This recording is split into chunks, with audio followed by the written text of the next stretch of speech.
Welcome to another episode of This is Culture. If you're a fan of the show and you enjoy what we're doing, please leave it down below in the comments. Also, don't forget to give us a share, a like, even hit that notification bell. And now in this week's show... Stop pinching my nipples. Matt actually survived a near-death experience with type 1 diabetes. Do I want to use the word cure? No, but like manage it in a very easy and healthy way? Absolutely. I could create a lifestyle for them that would have them not relying on the insulin to control their blood sugar, but rely on their lifestyle habits.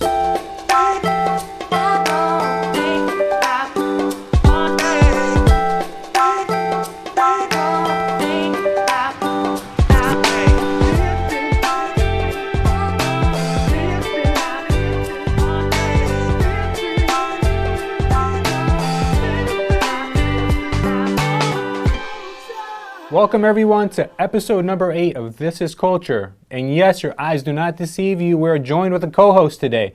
We have Genius in studio, a longtime friend of the show, and also one of our greatest agents here at Culture State. So, yes, you should be honored.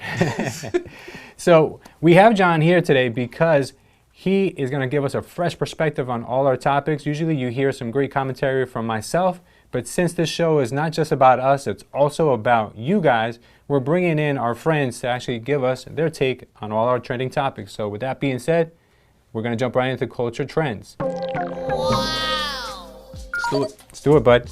So I was told by my producer recently that social media networks were down last week. Did that at all make an impact on your life? And let me just ask you one further. If it did go out forever, who would you miss the most on there?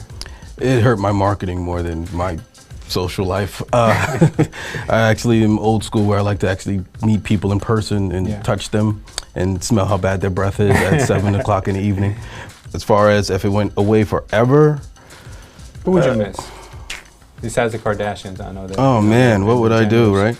I like the comedians. I like the funny people, guys who come with jokes. Yeah. One of my favorites, D.L. Hughley. You know, most of the kings of comedy, they're usually relevant and current. Yeah. So they're not just cracking random jokes being silly, but they're actually being funny about something actually going on. You know, I've actually grown really intrigued by The Rock. And I feel like he has one of the strongest followings on social media because he's very inspirational and he's a real dude, like he's a real guy. So I mean, for guys like things like that, I think it's beneficial. So moving right along, I'd like to ask you now, football season's here. Here we go. Football, your topic. I know absolutely nothing about football. I'd rather play it than watch it. I just don't have the patience to sit in one place and just watch anything.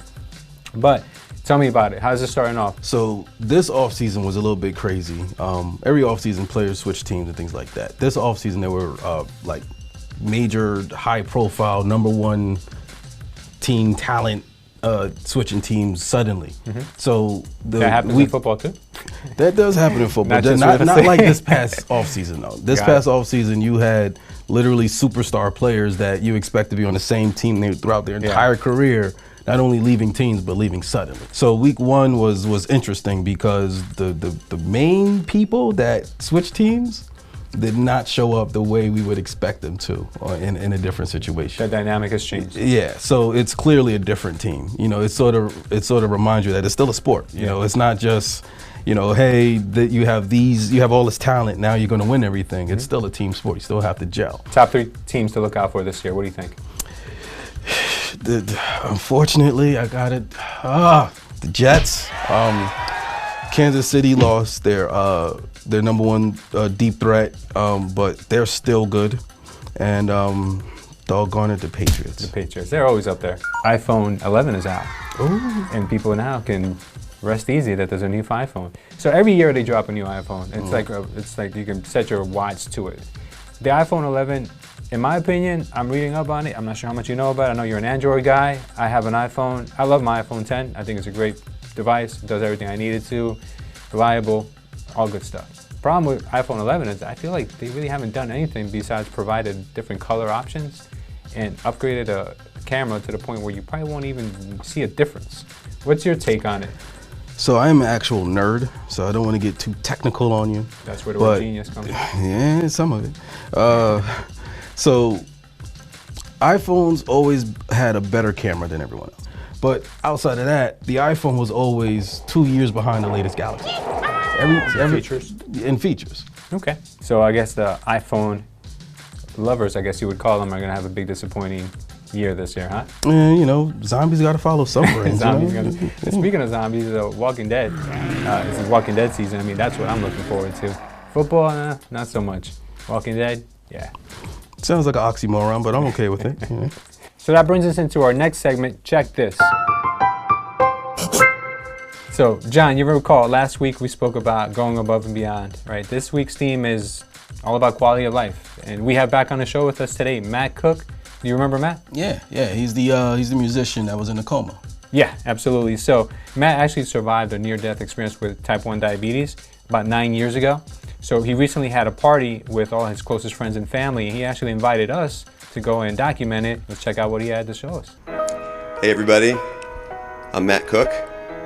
Today is August 24th, 2019, and it is the 9th anniversary, technically tomorrow, but tonight we're celebrating it. It's the 9th anniversary of me surviving a life-threatening diabetic coma.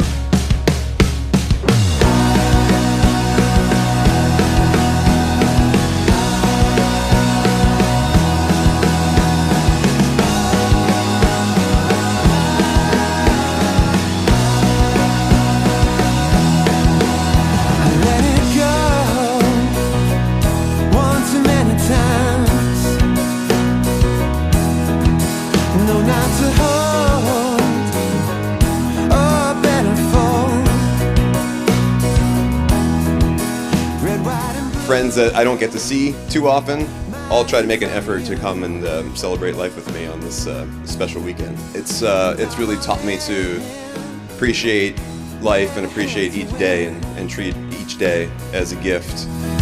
You better run far, get out of here to another state where the wind in your hair, into the empty arms of someone who cares. The worst thing I've ever been through has led to some of the most amazing things. I'm thankful to be alive, and I'm thankful that you're all here to help celebrate it.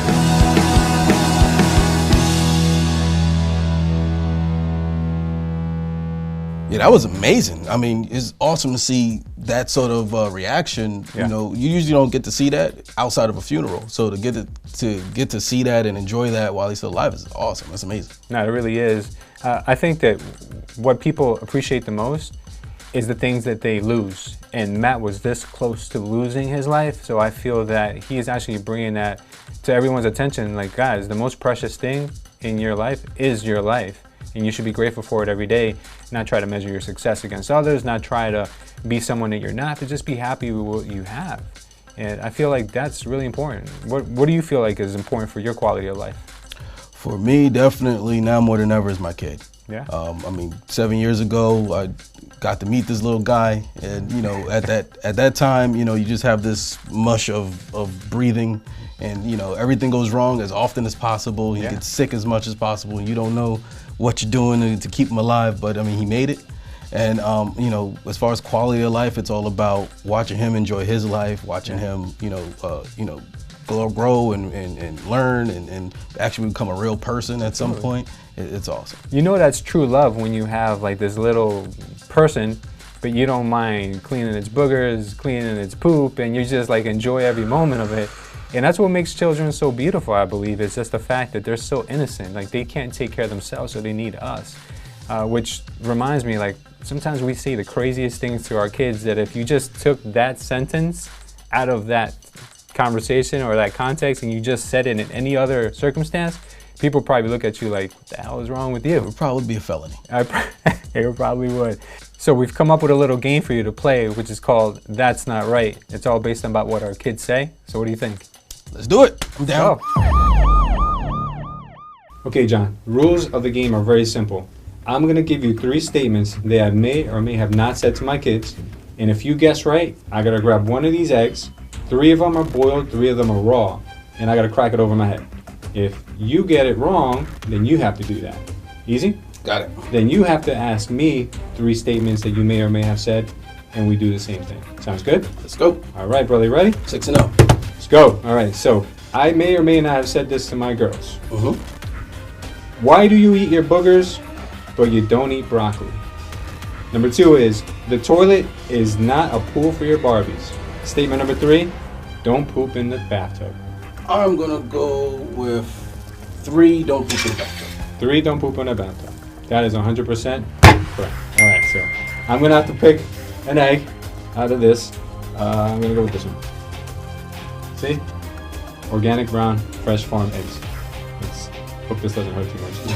You just don't fall out. Alright, so I got a cooked one. I'm Half-cooked. safe. Half cooked, yeah, it's a little wet, but I got a cooked one. Alright. All right, my go. Here we Your go. turn. Yeah. What I said to my one boy, don't eat things off of the floor because have you smelled your feet? Number 2. How do you lose your sneakers at church? Number 3. If you keep whining, you're going to go live with the neighbors. Okay. Which ones did I say? This one might be a little unfair because I know you're a church-going dad, so I'm gonna have to go with number 2. How do you lose your sneakers at church? Giveaway is I don't wear sneakers to church. It's church. So no, It was not number it 2? was not number You set me up, producer Mike. I got lucky on the first one. Let's see what I get this time. Go with this egg right here. See, not a trick egg, it's a real egg. Let's go for it. 2. That is pretty messy. Oh my god, all the starving children. It's pretty messy. Okay, 3 things I may or may, well, pick one.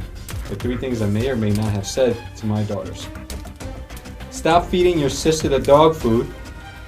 Right, sounds plausible. Plausible. Stop eating the toothpaste. It's very yummy. Are you painting with my toothbrush? Which one of these may I have said to my kids?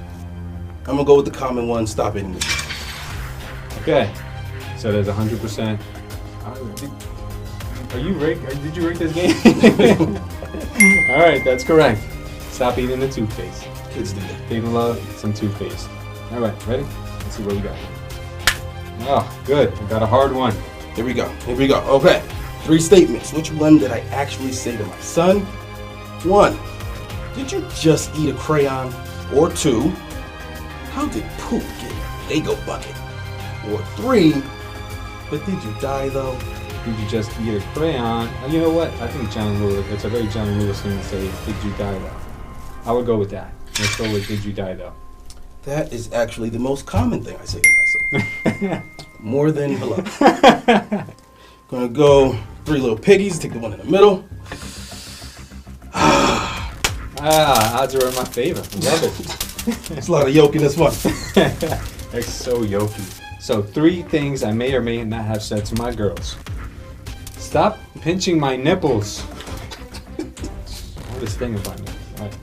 Stop being mean to your toys. Or 3rd one, stop looking at your sister. Stop looking at your sister. That's usually something you say in a car when you're traveling. Being though, as you have taken several vacations, I'm gonna go with number 3. Stop looking at your sister. Oh my god. You know me too well, dude. I don't know. My girls are always drive each other crazy, and then at times they just look at each other and they just start saying, "Stop looking at me!" And I have to tell them, "Stop looking at your sister." Like, it's the craziest thing. Like, why do you care if she's looking at you? Just look out the window. Gotta give her eyes too. Right? But more importantly than that, we're down to our last 2 eggs. So this could be the end of it. If I pick another raw egg and I smash it over my head, then you clinched it. You're the winner. If we pick a hard-boiled egg, we got one more question. Ready? All right, no pressure, no pressure. Let's go with this one. All right, got an egg. Give me an egg. Yep, that's it. Good job, John. That's breakfast. Oh. So, John, I underestimated your dad skills. You're up there with the best of them, brother. Never again will I ever doubt you. Thanks again. I gotcha. Thanks, guys, for watching. I know that's not exactly what you guys had in mind for the show today, but we're trying to scramble things up around here, and we're really coming out of our shell.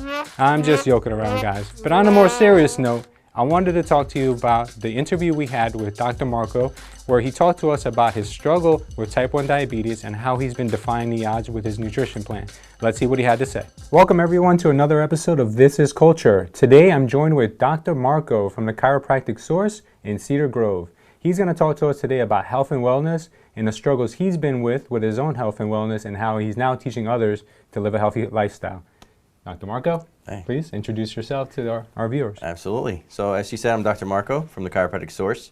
My passion is health and wellness. You'll quickly learn that as we have this conversation. I've been teaching and studying healthcare and we're going on 20 years now probably. And it's unique when we learn about where my health went. It's kind of ironic that I ended up getting what I did when I try to live such a healthier life. So I'm excited to share some of this information. Sure. So tell us about that, your struggle with type 1. Yeah, so as you said, type 1 diabetes is what I was diagnosed with about 3 years ago, I believe we're going on. It might even be 4. But it just came out of the blue. It was an interesting story that the main symptom, so everybody always thinks like, what's the main symptom that kind of got you to think you might have something going on? Yeah. And when people think about diabetes, they think like, oh, were you thirsty all the time? Did you go to the bathroom a lot? All of those common things that people think about, but mine was weight loss. Yeah. So tell us about that day where you kind of found out like something's wrong with me. It's actually ironic that was like a whirlwind of a time for me, because not only was that a year that I got diagnosed with type 1 diabetes, but it was the same years that I got married and I bought my first home with my wife, or at the time fiance. So there was a lot of stuff going on. So obviously as you start to get prepared for a wedding, you want to, get in the best shape of your life. Of course. So I hired a friend of mine who's a personal trainer, and I was like, yo, let's do some training over the next 3 months before I get married. And during that time period, I was starting to lose weight. I thought it was just like that I was, trimming up, or all the things that, you would think would come from doing new exercise. Yeah. But for me, that was unique because throughout my entire life, I never actually lost weight. I always just slowly gained weight and muscle throughout my life. Okay. So to me, that was a little red flag, just knowing how the body works, because I lost in about a 2-month period, I believe I lost like almost 20 pounds. And to me, not normal. Yeah. So I was like, let me just go to the doctor. I haven't been having a checkup lately. So he did the blood work and came back that I was, high in blood sugar, high in hemoglobin A1C, all the markers. He diagnosed me with type 2 diabetes, put me on metformin, which is supposed to help lower that. That made me worse. So it was like a crazy couple of weeks of trying to figure out what went on. Then I finally went to an endocrinologist. She's like, you got type 1 diabetes, like you need to be on insulin. So she got me on insulin. That's kind of when things calmed down and my blood sugar started to get to a regular level. But then to me, the doctor in my brain was like, I need to figure out what the heck happened to me. Yeah, of course. Because I never had this before. How come all of a sudden I have this disease? And I've read every book that I possibly could about diabetes. I looked up every lifestyle, and I just created my own lifestyle that is totally different than what's taught in the diabetic world. Okay, so for those out there, and myself included, who aren't too familiar with type 1 or type 2, the difference between any of those, is type 1 diabetes curable by eating different foods? Is it because you ate high sugar or a lot of candy as a kid that you were more likely to get it? Or is it something that's hereditary, or is it a roll of the dice? How does someone get diagnosed with that? So type 1 diabetes in its function is an autoimmune disorder. Okay. So an autoimmune disorder means the immune system attacked itself and just chose a body part. Oh, wow. Unfortunately, for type 1 diabetics like myself, it chose the pancreas. And the pancreas is what secretes the insulin in the body. Yeah. So there's no research or no proven stuff that shows that you can reverse type 1 diabetes, but I definitely am knocking on the door of something. Do I want to use the word cure? No, but like manage it in a very easy and healthy way? Absolutely. I could create a lifestyle for them that would have them not relying on the insulin to control their blood sugar, but rely on their lifestyle habits. So what breakthroughs have you made through changing your lifestyle? So for me, it was when I started researching, the diabetic world and what they're recommending, it as a doctor, it scared me because the doctors that they're entrusting and helping them haven't been educated enough about how diet can actually impact it. Yeah. So they're being taught to have a certain amount of carbohydrates in their diet that is unfortunately putting fuel to the fire. Yes. So that was interesting and scary to me. Yeah. But then it opened up my eyes of like, wait a minute. So if carbohydrates are putting fuel to the fire, why would I put more in? Mm-hmm. So I adopted a lifestyle. It's not 100% ketogenic, but it's a style of ketogenic, which is higher fat, Yes. a moderate amount of protein, and very low carbohydrate.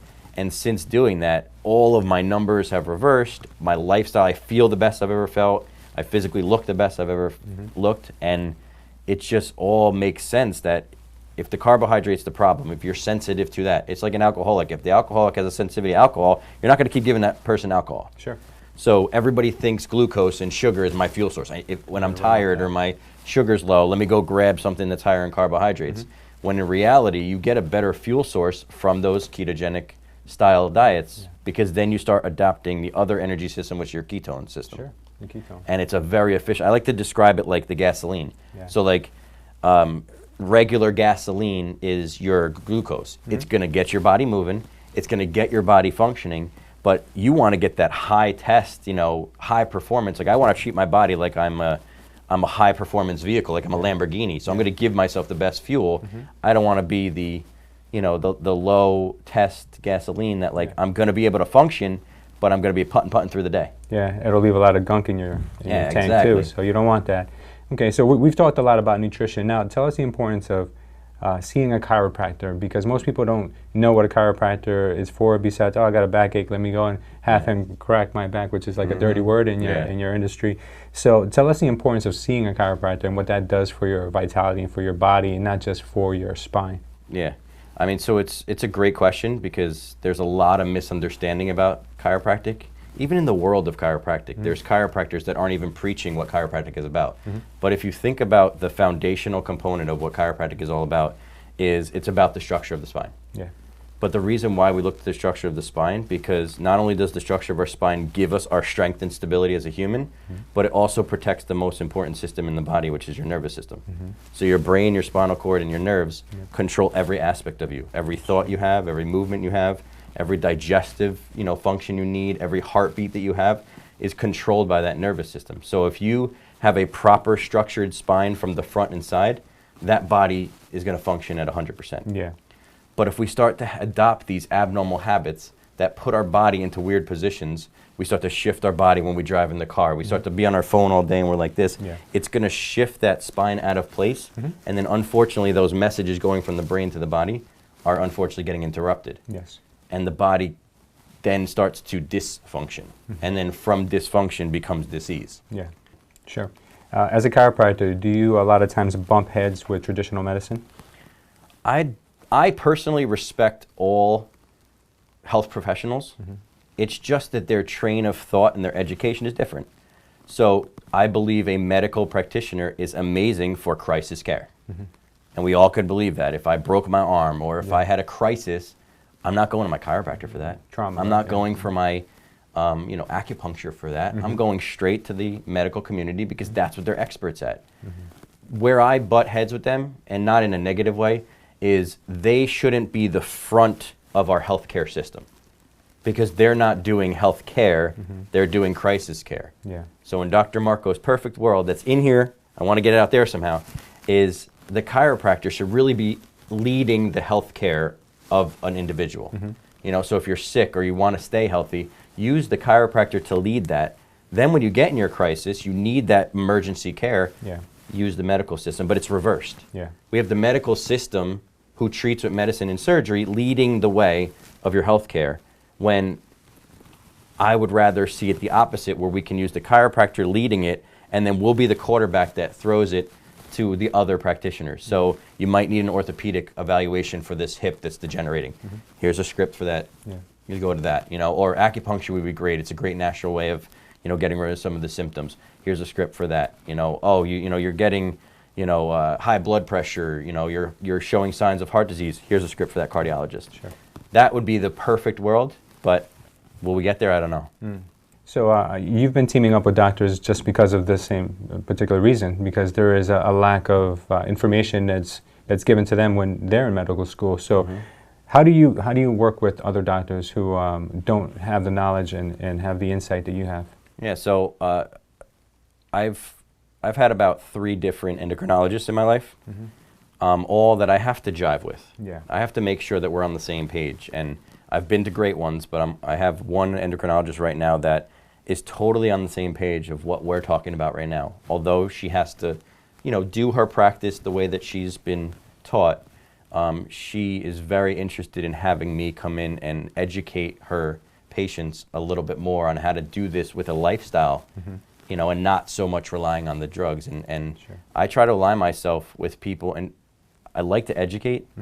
Even if I'm talking to somebody with the same credentials as me, I like to educate, and if it's in a way that I could get on the same page as them and like, listen, I'm not trying to take your patients, but I think that we both could agree that they could have a better lifestyle. Sure.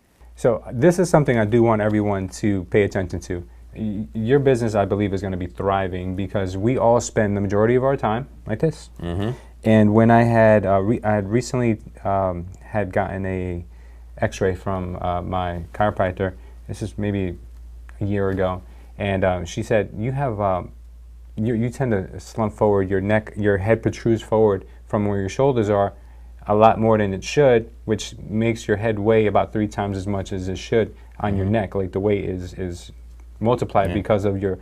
And she said that's because you spend a lot of time either looking down, or because you're on the computer a lot. So whatever it is, that's attributing to it. But I feel like anyone who's in business, anyone who's an entrepreneur, they're gonna be like that. Even kids nowadays, they're from 13, 12 years old, already on their tablets or phones, and it's gonna be a problem because if they don't get adjusted back into the position where you should be upright, that's gonna lead to big problems. What do you feel about that? Because nowadays it's like a chronic thing. They're actually starting to call that. They call it 2 different ways. They call it either text neck or tech neck. Oh wow. And I've written a couple articles about this on my website, but it's totally true that we're in a digital world. Digital world has created amazing things for us, but unfortunately has put us in an abnormal posture. Yes. So we are in a time period right now where it's either learn about chiropractic, fix it, or we're going to have a demographic of children that are going to grow sicker and more unhealthy as they go along, and that it's scary. And we like to use formulas and to help people understand. For every 1 inch that your head comes forward, it's about 20 pounds of stress. Yeah. And I'm doing X-rays on people every day, and I measure how far forward people's head. I mean, if I have somebody coming in with 1 inch, that's actually a good one. So right now is a critical time for people to understand chiropractic in this structure and function way, rather than injury prevention. Sure. It's difficult to tell people, hey, don't get on your phone because it's a part of life now.